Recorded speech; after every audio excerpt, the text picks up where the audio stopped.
성공이라고 하는 것은 어떠한 것을 목표로 삼고 있느냐에 따라서 달라지게 됩니다. 세상에는 정말 많은 성공들의 기준들이 있는 듯 합니다. 나이에 따라서, 그리고 상황에 따라서, 그리고 내가 어떠한 환경에 있는지에 따라서 성공의 여부가 달라지는 듯 합니다. 예를 들어 대학교 입시를 앞두고 있는 학생들이라면, 그리고 수시와 정시를 앞두고 있는 학생들이라면 그들에게 있어서 성공은 시험 성적을 잘 받는 것이고, 그리고 수능에서 좋은 성적을 받는 것이라고 할 수 있을 것입니다. 반대로 시험 성적을 잘 받지 못하고, 그리고 수능에서 내가 원했던 성적을 얻지 못한다면 그들에게 있어서는 실패가 될 것입니다. 직장에서 일을 하는 직원이라면 커리어의 향상과 프로젝트 혹은 일의 성취를 목표로 할 것입니다. 따라서 커리어가 더 좋아지는 상황이라면, 그리고 프로젝트가 성공하는 상황이라면 성공이라고 생각을 할 것이고, 그리고 반대로 커리어가 나빠지는 상황이면, 프로젝트가 실패하는 상황이라면 실패라고 생각을 할 것입니다. 이렇게 본다면 우리가 생각하는 성공과 실패는 상대적인 것이라고 볼 수 있습니다. 왜냐하면 늘 우리가 생각하는 것과 같이 내가 계획했던, 목표했던 것을 이룬다는 것은 우리에게 좋은 영향만을 주는 것이 아니기 때문입니다. 때로는 좋은 성적을 받지만 그것이 오히려 나에게 나쁜 영향이 될 때도 있고, 때로는 좋은 커리어를 쌓는다고 하지만 그것이 내가 생각하기에는 성공이라고 생각을 했지만 나쁜 영향을 나에게 끼치는 부분도 있을 수 있기 때문입니다. 우리가 생각하는 성공과 실패는 절대적인 것이 아닙니다. 왜냐하면 위기가 복이 되기도 하고 복이 위기가 되는 경우도 있기 때문입니다. 현대사회를 포스트 모더니즘 사회라고 합니다. 포스트 모더니즘 사회란 쉽게 말한다면 그 누구도, 그 어떤 것도 절대적인 진리는 없다라고 하는 이야기입니다. 실패와 성공 역시 여기에서 연결되는 비슷한 개념처럼 보입니다. 사람들이 말하는 성공이라고 하는 것은, 사람들이 말하는 실패라고 하는 것은 절대적인, 항상 늘 옳고 항상 늘 그른 것이 없기 때문입니다. 나이에 따라 달라지고 상황과 환경에 따라 달라지기 때문에 사람들이 말하는 성공이라고 하는 것은 절대적인 것이 없습니다. 하지만 오늘 성경 말씀에는 변하지 않는 하나의 성공을 우리에게 말씀하고 있습니다. 이사야라고 하는 선지자는 이미 실패한 이스라엘 백성들에게 우리가 추구해야 하는 진짜 성공이 무엇인지를 말씀을 통해서 전달하고 있습니다. 이사야 선지자를 통해서 하나님께서는 이스라엘 백성들에게 계속해서 회복에 대한 말씀을 전하십니다. 하나님께서 이스라엘 백성에게 약속하시는 첫 번째 회복은 바로 정체성의 회복입니다. 3절 말씀은 이렇게 말씀합니다. 나라들은 내 빛으로, 왕들은 비치는 내 광명으로 나아오리라. 사실 징계를 받은 이스라엘 백성들의 모습은 초라하기 짝이 없다고 생각을 합니다. 휘황찬란하던 영광은 없어졌습니다. 든든히 지켜줄 것 같았던 예루살렘 성벽도 다 무너졌습니다. 그들이 그렇게 자랑하던 예루살렘 성전 또한 다 무너졌습니다. 예언이 성취되고 있는 현장을 살아가는 이스라엘의 모습은 아름다운 것이 단 하나도 없는 포로의 모습입니다. 이러한 모습의 이스라엘에 대해서 먼저 손 내밀고 다가오는 사람은 단 하나도 없을 것입니다. 개인이라면 정의라고 하는 것을 통해서, 그리고 의리라고 하는 것을 통해서 실패한 사람에게 다가오는 사람이 있을지도 모르겠습니다. 그러나 나라와 나라의 관계라면 이는 완전히 달라지게 됩니다. 현재 우리가 살아가고 있는 시대에도 비슷한 현상을 볼 수 있습니다. 미국이 관세를 가지고 여러 나라들과 협상을 할 수 있는 이유는 미국에 큰 힘이 있기 때문입니다. 미국이 상대하는 나라들 중에 만약 미국에 대해서 메리트가 있는 나라라면 미국과의 협상에서 좋은 결과를 얻을 수 있지만 힘이 없는 나라는 좋지 못한 결과를 맞이하게 됩니다. 국가 간의 관계는 개인 간의 관계와 완전히 다릅니다. 국가 간의 관계는 이익이 있을 때에는 아름답게 이루어질 수 있습니다. 하지만 지금 이스라엘에게는 얻을 수 있는 것이 메리트가 단 하나도 없습니다. 나라는 무너졌고 그들이 자랑하던 모든 것이 바닥을 치고 있기 때문입니다. 하나님께서는 이스라엘에게 빛날 것이라고 말씀을 하셨지만, 그 빛을 보고 왕들과 나라들이 올 것이라고 말씀을 하셨지만, 이스라엘은 지금 빛날 수 있는 이유가 단 하나도, 세상 사람들이 보기에 단 하나도 존재할 수가 없습니다. 그럼에도 불구하고 하나님께서는 이스라엘이 회복될 때 나라들은 내 빛을 보고, 왕들은 비치는 내 광명을 보고 나올 것이라고 약속을 하십니다. 망한 이스라엘의 모습에서 어떠한 빛을 찾을 수 있겠습니까? 이스라엘은 경제적으로도 바닥을 쳤습니다. 군사적으로도 바닥을 쳤습니다. 정치적으로도 최악의 상황입니다. 세상 사람들이 볼 때 찾아볼 수 있는 빛은 단 하나도 없습니다. 그런데 이런 가치 없는 이스라엘이 빛날 수 있는 이유는 단 한 가지 있습니다. 바로 여호와의 영광이 임하였기 때문입니다. 세상 사람들이 볼 때 이스라엘 모습이 그러하듯이 그리스도인들의 모습도 이러할지 모르겠습니다. 세상 사람들은 자신들이 가지고 있는 잣대를 가지고 세상을 판단하기에, 그리고 그리스도인들을 판단하기에 세상 사람들이 볼 때 그리스도인들은 그렇게 빛나는 요소가 없는 사람들처럼 보일지도 모르겠습니다. 왜냐하면 세상 사람들이 평가하는 가치의 잣대들은 돈, 명예, 권력과 같은, 능력과 같은 것들이기 때문입니다. 하나님께서 능력을 베풀어 주셔서, 은혜를 베풀어 주셔서 우리 중에는 이러한 것들에 뛰어난 분들이 있으실지도 모르겠습니다. 하지만 대다수의 예수를 그리스도로 믿고 살아가는 사람들은 여기에 대해서 가장 큰 관심을 두지 않습니다. 그러다 보니 세상 사람들이 보기에는 우리의 모습은 망한 이스라엘과 같이 빛나 보이는 요소가 없을 수 있습니다. 하지만 회복되어가는 이스라엘 사람들의 모습과 같이 세상 사람들이 보기에 우리가 빛나는 한 가지 순간이 있습니다. 바로 우리가 그리스도 예수님과 가까이 있을 때, 우리 마음속에 예수님을 모시고 삶을 살아갈 때입니다. 주님과 교제할 때 세상 사람들은 우리들의 모습을 보고 빛을 발견할 수 있습니다. 우리가 예수 그리스도와 교제할 때 우리 마음 가운데 성령 하나님께서 임재하시고 성령 하나님과 교제하며 함께 살아갈 때 세상 사람들은 우리들에게서 빛을 보게 될 것입니다. 우리의 삶이 전도지가 되어야 한다라는 이야기들을 많이 하며 살아갑니다. 우리의 삶이 전도지가 되기 위해서는 큰 것이 필요 없습니다. 돈도, 명예도, 권력도, 세상 사람들이 말하는 능력도 필요 없습니다. 우리에게 필요한 것은 단 한 가지입니다. 우리가 삼위 하나님과 말씀을 통해, 기도를 통해, 예배를 통해 교제할 때 우리의 삶이 전도지가 될 것입니다. 우리의 삶이 전도지가 되기 위해서 필요한 단 한 가지는 준비된, 갖춰진 모습들이 아니라 우리 안에 주님과 교제를 하고 있느냐 없느냐입니다. 세상 사람들이 우리의 모습을 통해서 우리가 사랑하는 주님의 모습을 보게 될 것입니다. 그럴 때 우리는 세상 가운데 빛나는 사람으로, 전도지로 살아갈 수 있게 됩니다. 이어서 하나님께서는 풍성한 약속을, 풍성한 회복을 약속하십니다. 4절부터 5절까지의 말씀을 제가 한번 읽도록 하겠습니다. 내 눈을 들어 사방을 보라. 무리가 다 모여 내게로 오느니라. 내 아들들은 먼 곳에서 오겠고 내 딸들은 안기어 올 것이라. 그때 내가 보고 기쁜 빛을 내며 내 마음이 놀라고 또 화창하리니 이는 바다의 부가 내게로 돌아오며 이방 나라들의 재물이 내게로 옴이라. 아멘. 이스라엘은 하나님께 징계를 받아 바벨론과의 전쟁에서 졌습니다.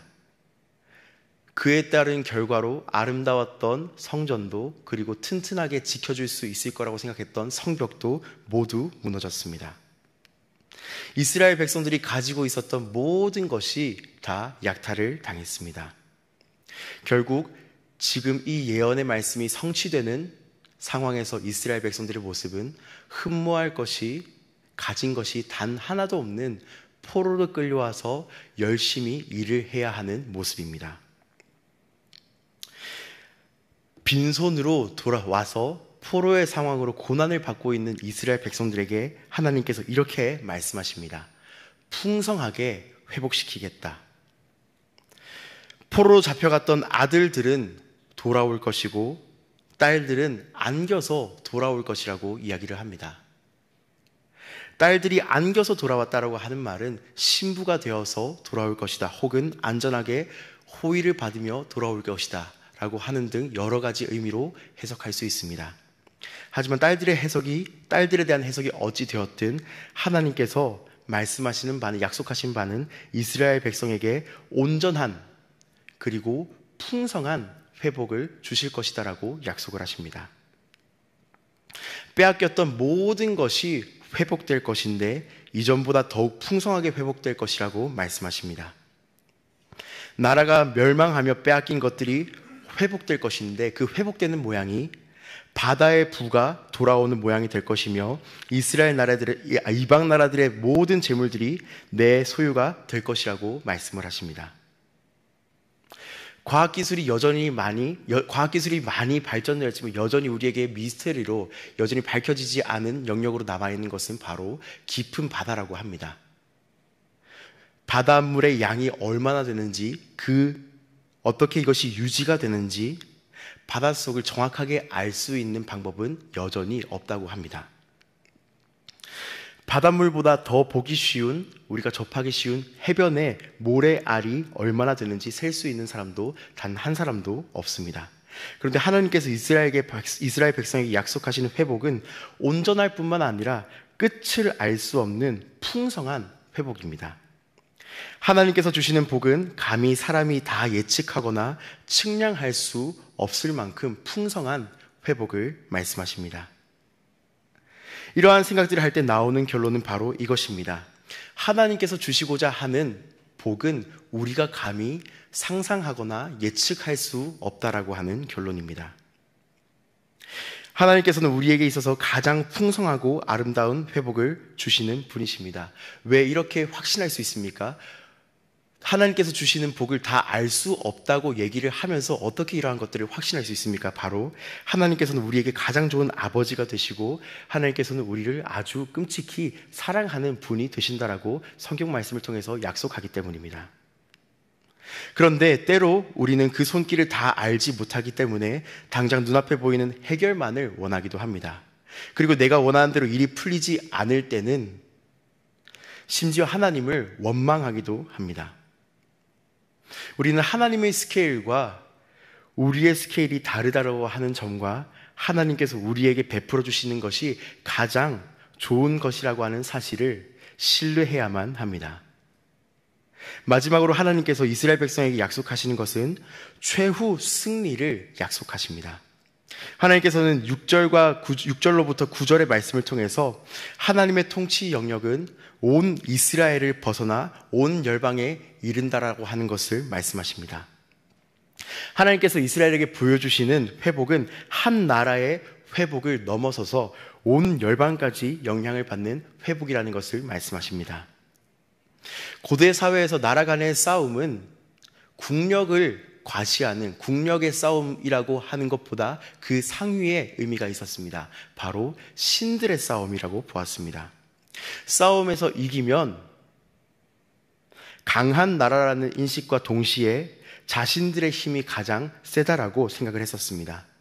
이러한 관점으로 본다면 이스라엘과 바벨론의 싸움에서 바벨론이 이겼다라고 하는 것은 사람들이 보기에 하나님보다 바벨론의 가짜신 우상이 더 세다는 것을 의미했습니다.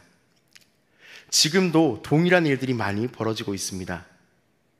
기독교를 개독교라고 사람들은 부르기 시작합니다. 그 이유는 무엇입니까? 물론 우리가 잘못 행동하여 듣게 된 말이기도 합니다. 하지만 그 생각 가운데 그 생각을 가만히 들여다보면 하나님을 두려워함이 전혀 없습니다. 왜 그렇습니까? 자신들이 생각하기에 종교는 허상이며 자신들이 믿는 신, 여러 종교들 혹은 나 자신이라고 하는 신이 기독교의 하나님보다 더 강하다고 생각하기 때문입니다. 그런데 참 비극적인 사실은 이러한 이야기들을 계속해서 듣고 있다 보면 어느 순간 우리도 모르는 사이에 우리에게 있어서 세상이 점점 무서워만 보이게 됩니다. 여기에 심지어 내가 처해 있는 상황이 좋지 않는 상황이라고 한다면 우리도 모르는 사이에 세상의 목소리를 듣고 따라가게 됩니다. 이러한 사회를 살아가고 있는 이스라엘 백성들에게 하나님께서 이렇게 약속하십니다. 마지막에 온 열방이 나와 하나님을 경배하는 모습을 보여주시겠다라고 약속하십니다. 바닥을 치며 우리의 신보다 바벨론의 신이 더 강할 것이다라고 좌절하고 낭망하고 그러한 이야기를 계속해서 듣고 있는 이스라엘 백성들에게 하나님께서는 최후 승리를 주시겠다고 약속하십니다. 지금까지 하나님께서 이스라엘 백성들에게 약속하신 3가지 약속을 살펴보았습니다. 그런데 이 약속들이 존재하기 위해서는 하나의 공통된 분모가 있어야만 합니다. 이 약속들이 존재하기 위해서는 지금부터 말씀드릴 하나의 진실이 하나의 사건이 하나의 이야기가 없으면 존재할 수 없습니다. 바로 하나님과의 바른 관계 회복입니다. 이스라엘 백성들이 하나님께 징계를 받은 가장 근본적인 이유는 무엇입니까? 행동 때문입니까? 아닙니다. 행동은 그 누구보다 이스라엘 백성들이 열심히 했습니다. 모양은 그 누구보다 완벽하게 갖추려고 노력했습니다. 그들이 징계를 받은 이유는 바로 행동은 했지만 마음을, 동기를 하나님께 드리지 않았기 때문입니다. 하나님께서는 이스라엘 백성들의 마음, 동기를 원하셨지만 이스라엘 백성들은 하나님을 마치 자기 성공의 도구와 같이 여겼기 때문입니다. 그래서 이것을 바르게 되돌려 놓으시기 위해서 하나님께서는 징계를 내리셨고 바벨론을 사용하셨습니다. 그렇다면 이제부터 우리가 추구해야 할 진짜 성공이 무엇인지 이제 정리가 되기 시작합니다. 진짜 성공이라고 하는 것은 결과로 판단되지 않습니다. 하나님께서는 우리의 유익을 위해서라면 이스라엘 백성에게 허락하셨던 것과 같이 고난을 허락하시기도 하십니다. 하지만 그 고난으로 멈추는 것이 아니라 우리를 지극히 사랑하시는 하나님은, 우리에게 가장 좋은 것을 주시기 원하시는 아버지 하나님은 고난을 아득히 뛰어넘는 복을 주십니다. 성공은 결과가 아니라 과정에서 확인할 수 있습니다. 성공은 주님과 어떠한 관계를 맺고 살아가느냐에 달려 있습니다. 오늘 하루를 지내며 주님과 더 가까이 지낼 수 있다면, 주님을 더 가까이 신뢰할 수 있다면, 주님과 더 가까운 관계를 맺을 수 있다면 그것은 바로 하나님께서 바라시는, 기대하시는 성공입니다. 결과가 어찌 되었든 주님께서 보시기에 가장 아름다운 길로 우리를 인도해 주실 것이기 때문입니다. 그런데 반대로 만약 결과가 좋더라도 주님과의 관계를 놓쳐버리고 행동만 남는 삶을 살아간다면 그것은 우리에게 있어서 실패입니다. 오늘 우리의 모습은 어떠하십니까? 주님과 더 가까운 관계로 나아가기 위해 발버둥 치며 노력하는 모습을 갖고 있으십니까? 이 아침 솔직한 모습으로 주님 앞에 나와 돌이켜 보실 수 있는 은혜가 있으시기를 소망합니다. 혹시라도 주님과의 관계를 놓치고 있었더라면 회개하고 돌이키실 수 있는 은혜가 있으시기를 소망합니다. 이 시간 함께 주기도문을 하도록 하시겠습니다. 하늘에 계신 우리 아버지, 아버지의 이름을 거룩하게 하시며 아버지의 나라가 오게 하시며 아버지의 뜻이 하늘에서와 같이 땅에서도 이루어지게 하소서. 오늘 우리에게 일용할 양식을 주시고 우리가 우리에게 잘못한 사람을 용서하여 준 것 같이 우리 죄를 용서하여 주시고 우리를 시험에 빠지지 않게 하시고 악에서 구하소서. 나라와 권능과 영광이 영원히 아버지의 것입니다. 아멘.